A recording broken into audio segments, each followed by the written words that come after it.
ఎటు చూసినా ఏం మాట్లాడినా ఏం విన్నా పెద్ది ఫీవర్ అండి. వరల్డ్ వైడ్గా ట్రెండింగ్ ఇదే. సో నైట్ సెకండ్ షోకి వెళ్ళిపోయాము. సినిమా గురించి ఏం చెప్పమంటారు?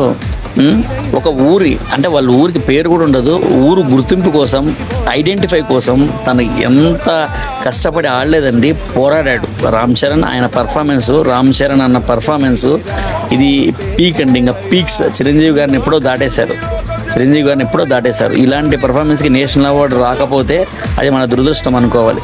అద్భుతమైన స్క్రీన్ ప్రెజెన్స్, పర్ఫార్మెన్స్ ఇరగదీసేసాడు అన్నయ్య. ఇది మామూలుగా లేదు. సినిమా చూడని వాళ్ళు ఉంటే తప్పకుండా చూడండి. ఎందుకంటే ఒక చిన్న మెసేజ్ ఏంటంటే, లైఫ్లో మనం ఏమనుకుంటే చేయాలి, చేయకపోతే మళ్ళీ పుడతామా ఏంటి అనే ఒక చిన్న డైలాగ్ అనేది నిజంగా మేలుకొలుపుతుంది చాలామందికి. సో మళ్ళీ మనం పుట్టం కదా, ఈ ఉన్న లైఫ్లోనే మనం ఖచ్చితంగా అనుకునేది సాధించాలని చెప్పి చూపించారు. చాలా అంటే చాలా బాగుంది, చూడండి.